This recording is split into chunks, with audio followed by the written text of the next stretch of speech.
What's up, everybody? It's your boy Melvin for another classic review, and today I'm going to review my thoughts on the 2000 live-action remake of How the Grinch Stole Christmas, released on November 8th of 2000, which I think that was the premiere in Los Angeles, and later for the whole United States in November 17th. This is a live-action remake of the classic 1960s cartoon version of How the Grinch Stole Christmas, which stars Jim Carrey as the Grinch. And to tell you the truth, I actually like it. I think this is the better live-action version, until they sanked it with The Cat in the Hat. But before we begin, did you subscribe? Did you hit the bell?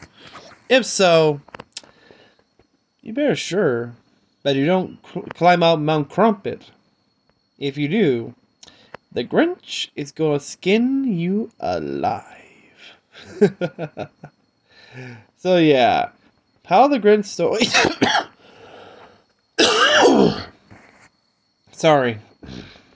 I was saying, this is a live-action remake of the 1966 classic, which narrated by Sir Anthony Hopkins as the narrator, which I didn't even knew. Stupid me. Also stars Jim Carrey as the Grinch, with also sorry, and Taylor Mosman as Cindy Lou Who. And other character, but this one's quite different because it's similar, except remember, this is the movie. It started way longer, and we get some detail like the Grinch's backstory, why he hates Christmas, does he have a family, which we already got that. And again, with the 2018 remake by Illumination, to tell you the truth, I prefer the 1966 and this in the 2000. The other one was 6. We can agree to that. We also have other characters like Jeffrey Tambor as Mayor Augustus Mayhew, Christy Baranski as Martha Mayhew, Bill Earl as Lou Who, Cindy Lou's dad.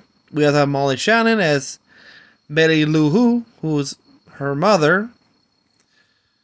And oh boy. And a whole lot. I'm not going to mention all the Who's because this is pretty funny to say all the who. But yeah. Before his death, let's talk about the production, because before his death in 1991, Dr. Seuss had refused offers to sell the film rights to his books. After his death, however, his widow, Audrey Geisel, agreed to several merchandising deals, including clothing lines, accessories, and CDs. In July of 1998, Geisel's agent announced via letter she would auction the film rights of How the Grinch Stole Christmas in order to pitch their ideas to Geisel. The suitors ultimately had to willing to pay $5 million. Yeah, you heard that. For the material, and hand over 4% of the box office gross, 50% of the merchandise revenue and music-related material, 70% of the income from the book tie-ins. The letter also stated that any actor submitted for the Grinch must be comparable stature to Jack Nicholson, Jim Carrey, Robin Williams, Dustin Hoffman.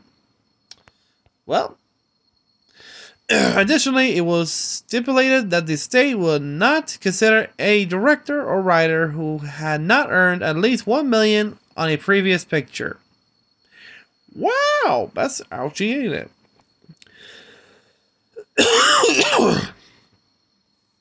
20th Century Fox pitched its version with director Tom Shayak and producer Dave Phillips, with John Davis as attendants, in which Nicholas was in mind to play the Grinch. Additionally, the Farrelly brothers and John Hughes pitched their own separate versions. Universal Pictures held its presentation with Brian Grazer and Gary Ross in attendance, but Geiser refused each offer. Grazer then enlisted his producing partner Ron Howard to help with the negotiations. At the time, Howard was developing a film adaptation of The Sea Wolf, and despite being an avid fan of the animated special, did not express interest in Grinch, but Grazer talked Howard into traveling to Geisel's residence for pitch meeting. While studying the book, Howard became interested in the character Cindy Lou Who and pitched a film which she would have a larger role, as well as the materialistic representation of the Who's and an expanded backstory of the Grinch. And on the 16th of November 1998, it was announced that Howard would direct and co-produce the live-action edition of How the Grinch Stole Christmas, with Jim Carrey attached.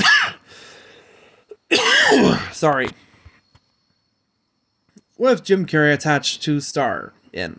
It was also reported Universal Pictures, who all had acquired the distribution rights, paid $9 million for the film rights for an adaptation of Grinch and The Place You'll Go to Geisel.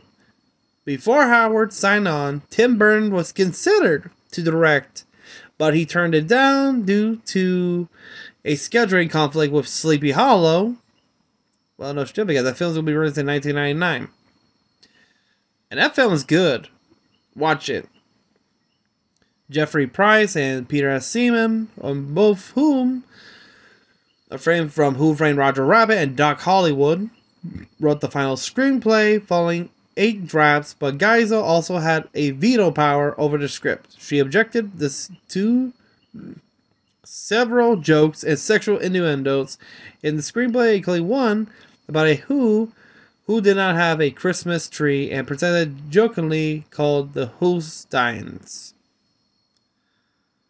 And placement of the stuffed trophy of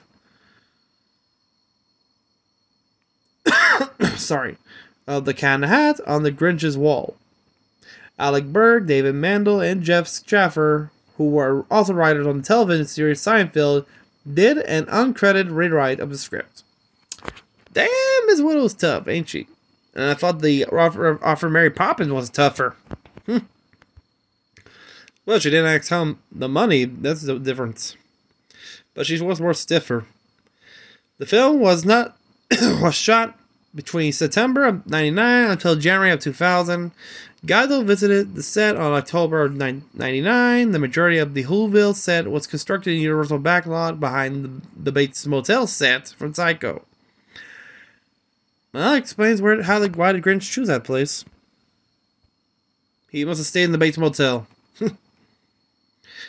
Rick Baker was hired to design and create the film prosthetic makeup for Carrey and the rest of the cast. Fun fact, Jim Carrey didn't like it. He got claustrophobic because, imagine, he's covering green fur, a heavy prosthetic in the face, contacts in the eyes. Of course he's going to be way uncomfortable. Fun fact,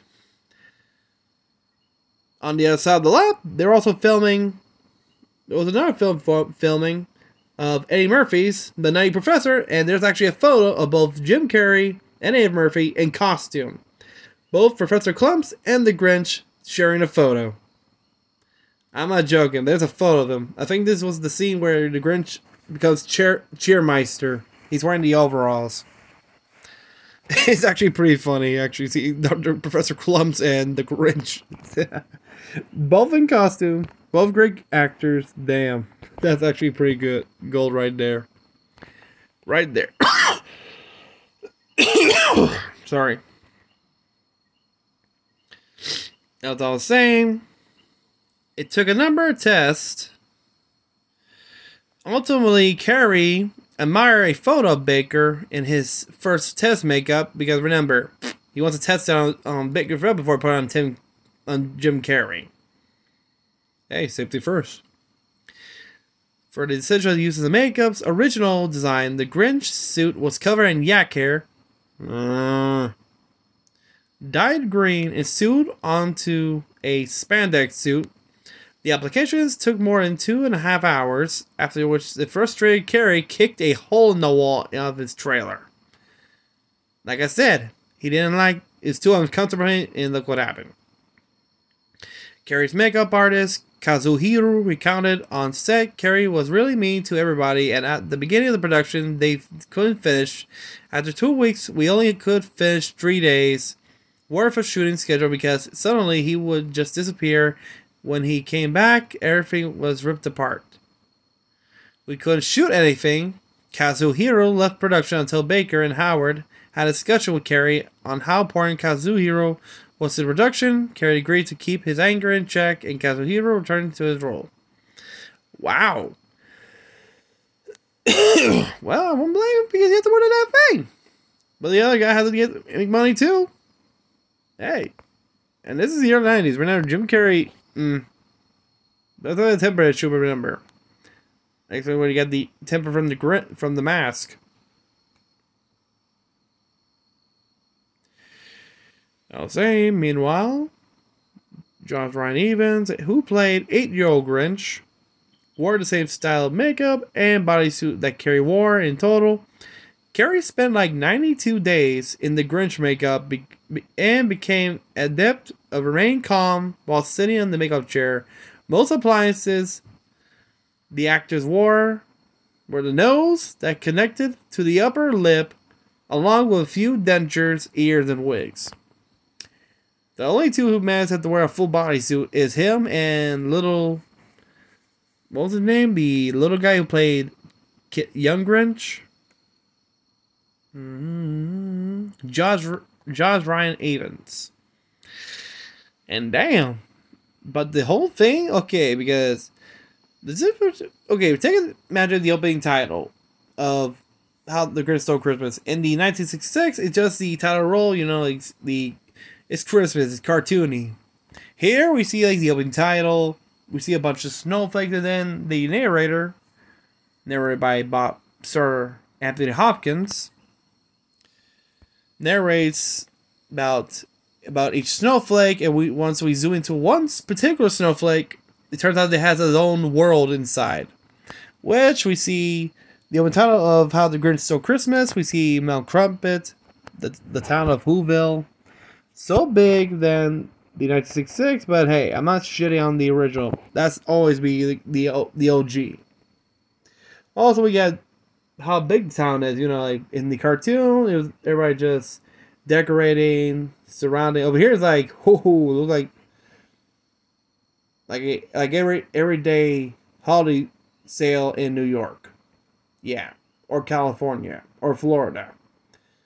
Any other state I missed? It goes like that. Comment down below. But yeah, after that we meet each characters. The one we particularly see is Cindy Lou Who, her dad, who is the mailman. Of course, she's asked. Meanwhile, her idiot brothers and their girlfriends are climbing up Mount Crumpet to see the Grinch. Which, of course, there was actually there are a lot of cut scenes and delete scenes in this film. Which I do remember one scene, which is never seen in the DVD. It was the contest, which I do remember that scene on TV, but on the DVD it doesn't appear. I think it's only broadcast to the TV before. We also meet the Mayor Augustus Mayhew, and his, I call him Yes Man. What's his name? His Yes Man.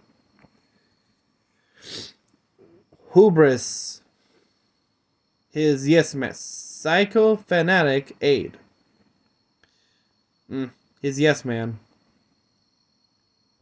Which, of course, we meet other Who's like the Grinch's adopted parents.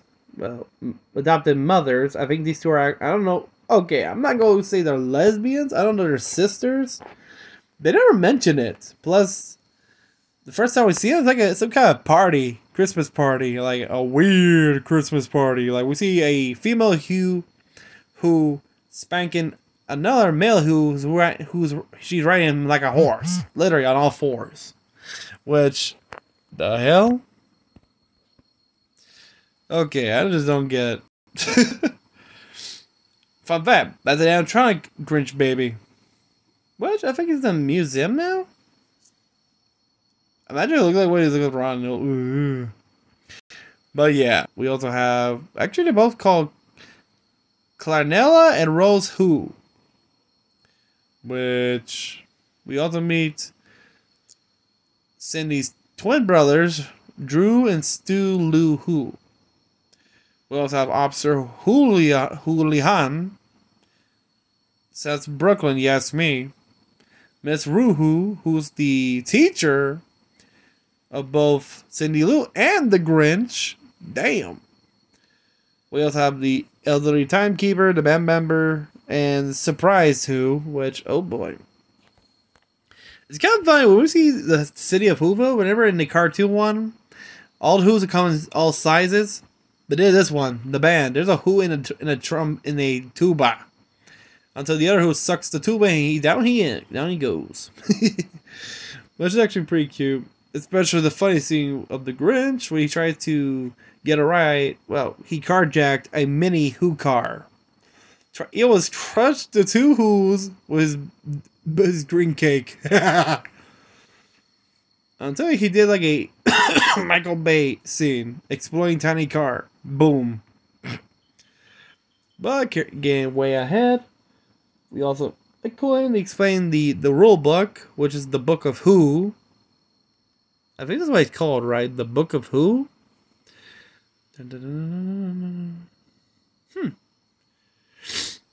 Where's the Book of Who? That's what they call it, because they call it the Book of Who. That's what it's called. Which, it's the code book of every that the Who's follow. Which, of course, mention about the Grinch. And do it again when Cindy Lou nominates the Grinch, which Augustus Mayhew objected because, let's just say, when Cindy Lou was investigating, they wanted Grinch to hate Christmas. They mentioned there was a flashback when it turns out the mayor and his lackey bullied the Grinch because he was a bit, hairy as a kid. 8 years old with a beard. And guess who had a crush on the Grinch? Martha Mayhew. And the funny part is, she says she didn't have a crush and Cindy didn't ask her that. Whoops. Well, she likes Christmas and the color green. Since the Grinch is green, oh yeah. That turned them on. Yeah, you like this green? Ha ha! But of course, he got in the Christmas spirit, started to create his own homemade gift by giving things around the house, like his mother's jewelry. Turned into something until you realize one major boo-boo.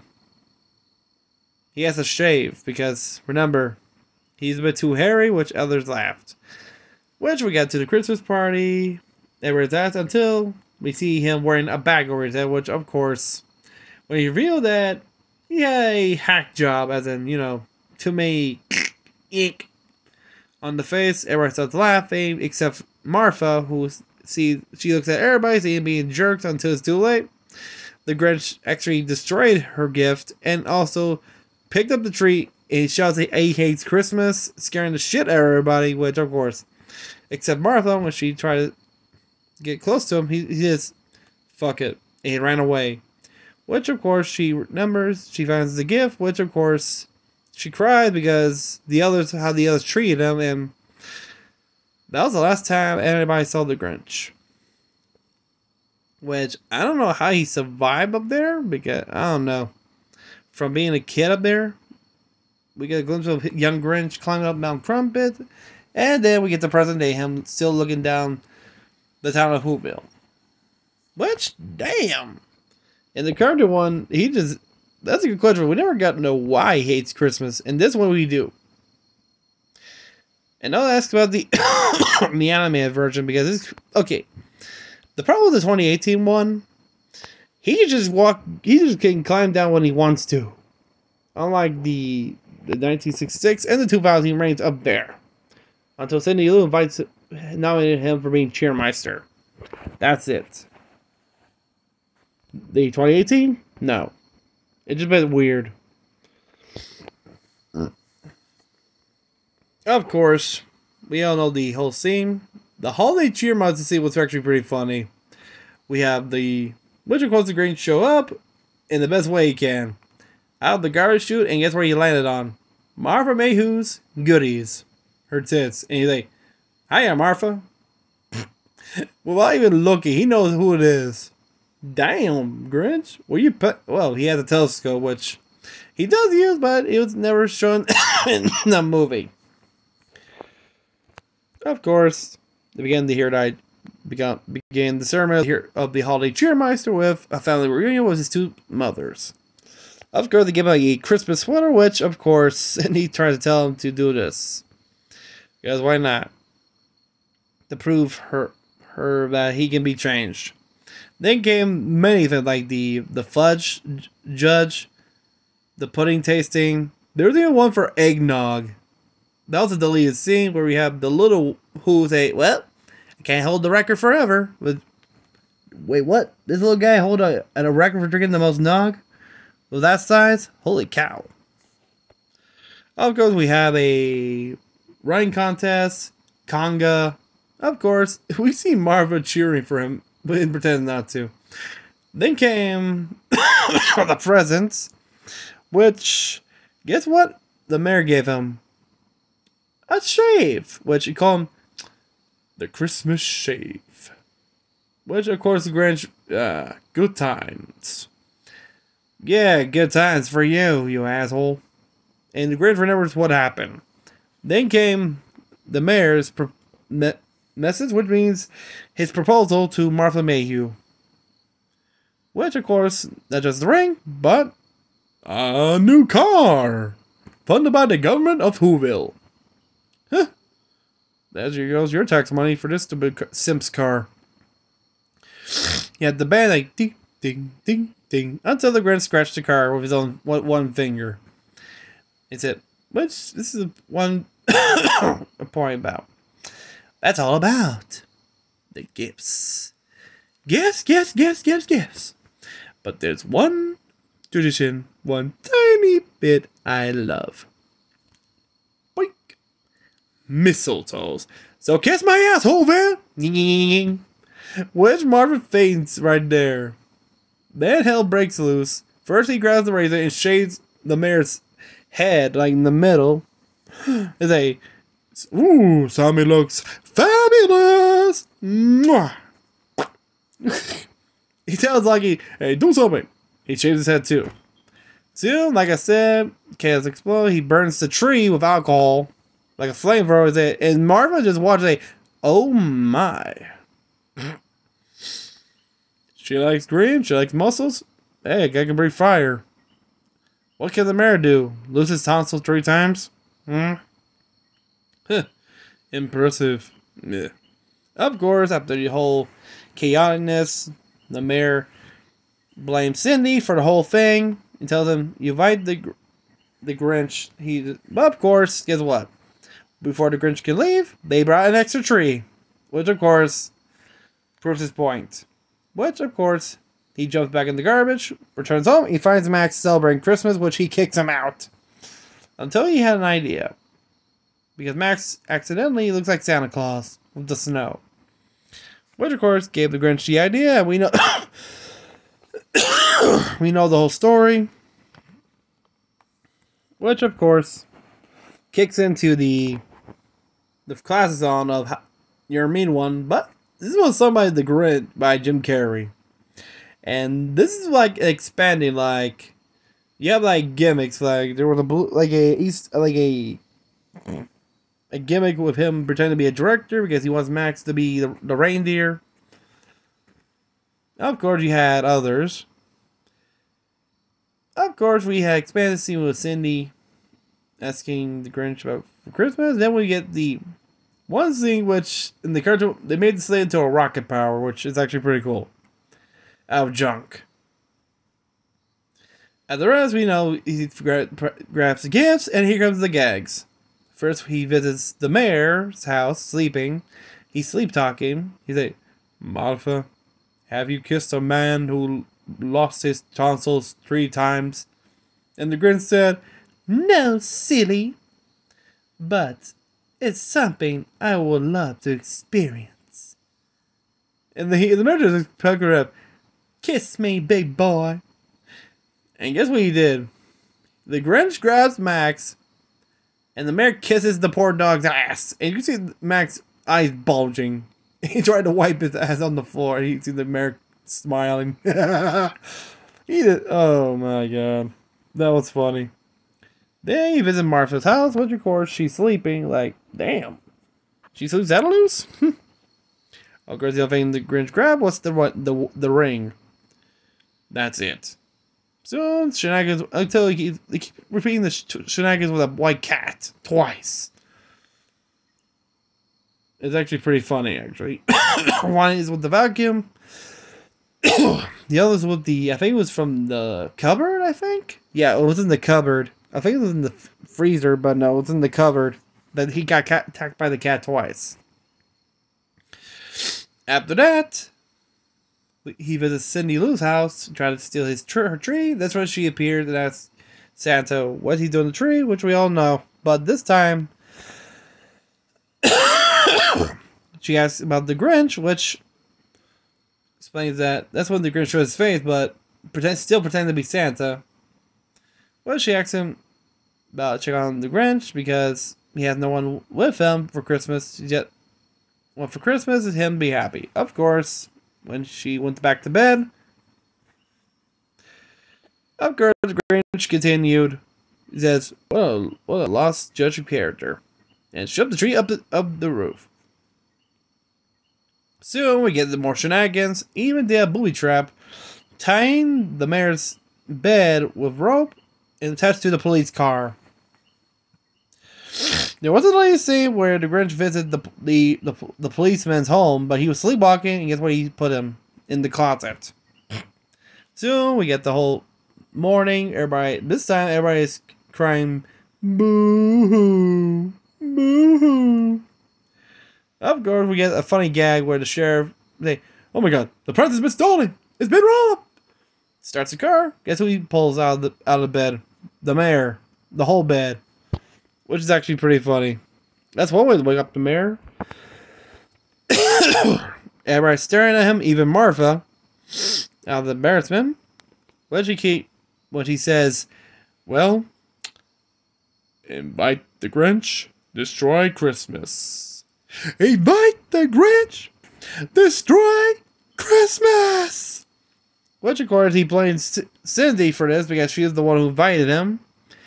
Then her dad steps in and defends her, say he doesn't care because he has something more important, his family, which of course that is the real spirit of Christmas, be with your people you love.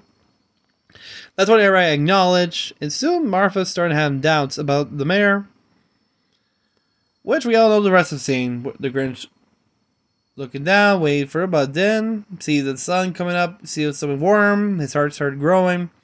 Out of nowhere, Cindy's on this time as the sleigh about to fall off the cliff, which of course he freaks him out. He manages to pull the sleigh up after his heart grows 3 times that day, slides down, which of course has no brakes. Which of course Betty Lou and Martha Mayhew managed to stop the runaway sleigh with a bunch of Christmas lights, which of course finally the Grinch managed to admit that he did was wrong and says sorry. Of course, the mayor just wants him to be arrested and go with the pepper spray, but the police say he said he was sorry and everything's accounted for. Which, of course, he's looking for someone to back him up, but of course, Martha Mayhew she has something to say after climbing down, fixing her tits, literally, out of contact right there, and returns the ring back to him because her heart belonged to someone else, and guess who she's talking about? The Grinch. And he's like, he looked back, and then looked back to her again, and he points, me? And he's like,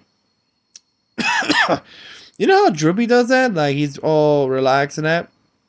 That's the Grinch right there. Imagine the Grinch as Droopy with that personality with Miss Red. Exactly. Of course, he tells the mayor, hey, cheer up, it's Christmas. Of course, he turned the light bulb on, and everybody sings, which of course, in the end, everybody's having the feast at the Grinch's lair, Which, I don't know how Marvel's going to be comfortable living in the cave, but hey. She's into green. She's into that guy. Okay, she's a freak. She's a freak right there. And let's see how then we had ending, like zooming back out of the snowflake while everybody's singing the song. What's the name of the song? Shit. I forget the name of the song though.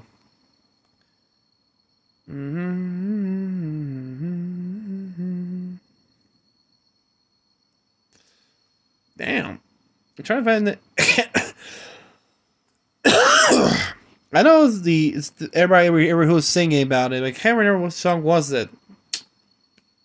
I think it was the Who melody. I think, but yeah, after that, and that was the Grinch. And let's talk about the music.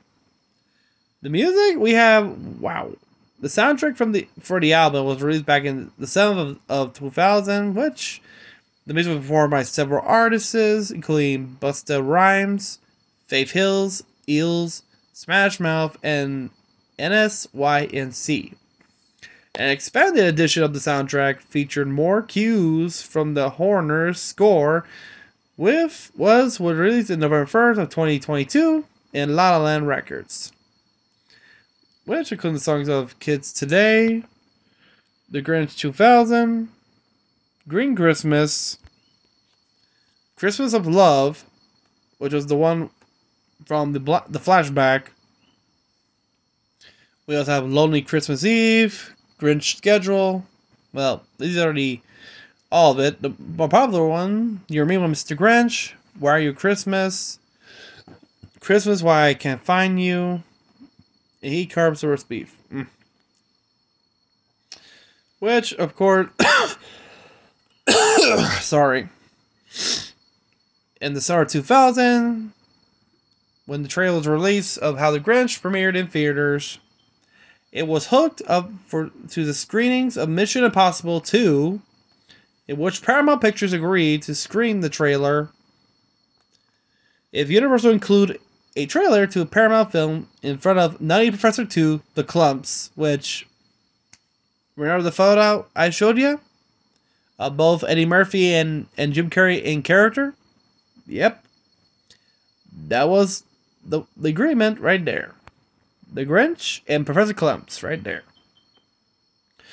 The next trailer debuted over October 6th of 2000 with the release of Meet the Parents. Meanwhile, Toys R Us began promoting the film, transforming their location into Jubilation headquarters with the most aggressive visual merchandising display in company's history. Shoppers would be wowed from the moment they entered the store by unbelievable displays of visual elements featuring the Grinch. The Herald Square location in New York City featured floor-to-ceiling themed window graphic of the film's main characters. Moreover, the entrance featured an 8-foot, 2.4-meter 3D film characters of the newer stores. Wendy's would even begin selling kids' meal toys at their restaurants, which I think I remember when they put in Wendy's. I remember that. Other promotional partners include Kellogg's, Nabisco, Hershey's, Visa, Coca-Cola, whatnot, and the U.S. Post Service. To coincide the film release, Universal Studios Hollywood, Universal Islands Adventure began hosting a holiday event called Grinchmas, which we all know that. The Grinch, so Christmas made a grossing amount of $260 million domestically and $85.1 in other territories for a worldwide gross of $345.1 million, become the 6th highest grossing film of 2000. In the United States, How the Grinch Stole Christmas opened at number 1 on its opening day, making $15.6 million, with a weekend gross of $55.1 million for an average of $17,615 from 3,127 theaters. Upon its opening, the film had the 6th highest 3-day opening weekend of any film behind Toy Story 2, X-Men Mission Impossible 2, Star Wars Episode 1 The Phantom Menace, and Lost World Jurassic Park. Moreover, the film surpassed Batman Forever to have the largest opening weekend for a Jim Carrey film. Which, remember, Jim Carrey played the Riddler in that film. How the Grinch Stole Christmas even had the biggest opening weekend for a Ron Howard film, smashing the previous record held by Ransom. It was the first non-Disney film to win the Thanksgiving weekend box office since Mr. Doubtfire. In 1993, the film held the record for the highest opening weekend for a Christmas film for 18 years until 2018. Film version of The Grinch surpassed it with 67.6 million. I don't know how people liked it. I don't know. In its second weekend, the film grossed 52.1 million, dropping only 5.1%, setting a new world record for the highest growing second weekend for any film at the time, beating The Phantom Menace. The film stayed at the top of the box office for 4 weekends until it was overtaken by What Women Want and Dude, Where's My Car? In mid-December, How the Grinch Stole Christmas continued to draw in holiday crowds, while defeating another family-oriented film, The Emperor's New Groove. By this point, it surpassed Mission Impossible 2 to become the top-grossing film of the year. The film closed on March 1st of 2001 with a final domestic gross of $260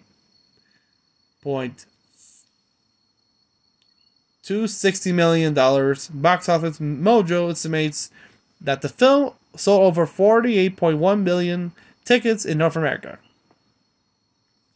Whoa, that's a mouthful right there. On Rotten Tomatoes, which of course the Grinch holds the approval rate of 49% based on 142 reviews, an average of 5.610. Website Critical Consists reads, Jim Carrey shines as the Grinch. Unfortunately, it's not enough to save this movie. You'll be better off watching the TV cartoon.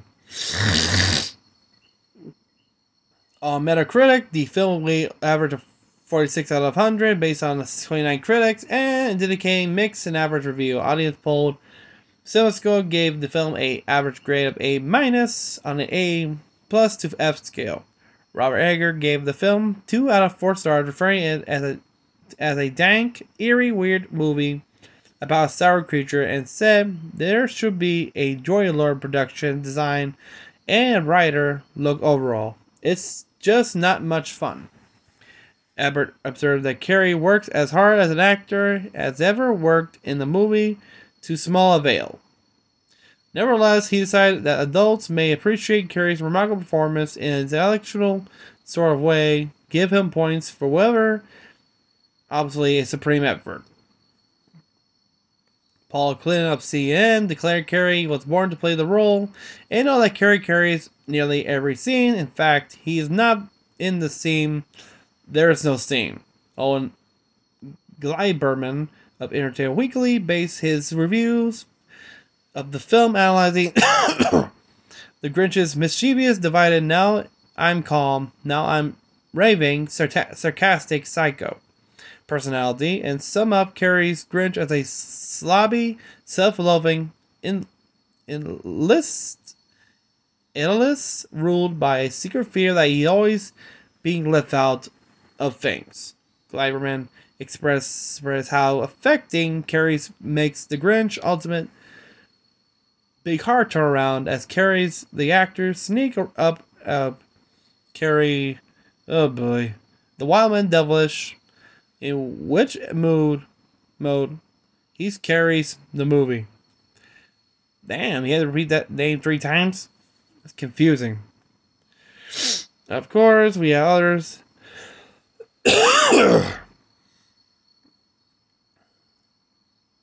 Let's talk about the awards because, okay, it was nominated for, it was nominated in the Academy Awards for 3, it only won 1 for Best Makeup for Rick Baker and Gail Ryan. It also won the 3 Kids' Choice Awards, Favorite Movie and Favorite Movie Actor. MTV Movie Awards, including for Best Villain. They're also around going, oh. It was not for a Raspberry, which, Stinker's Bad Movie. And also, it won 2 Saturn Awards for Best Music and Best Makeup. Unfortunately, one of the actors, I think it was, what was his name? Josh Ryan Evans, who plays 8-year-old Grinch. This was his final film before he passed away a year later, like 2 years later in 2002.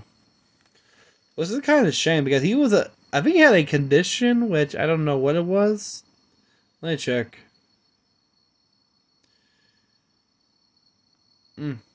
Okay. But yeah, that was the Grinch. Or its full title, How the Grinch Stole Christmas. Did you guys like it? Did you see it when it first came out? Me, I was like in kindergarten or preschool when it came out. I think it was kindergarten, I think.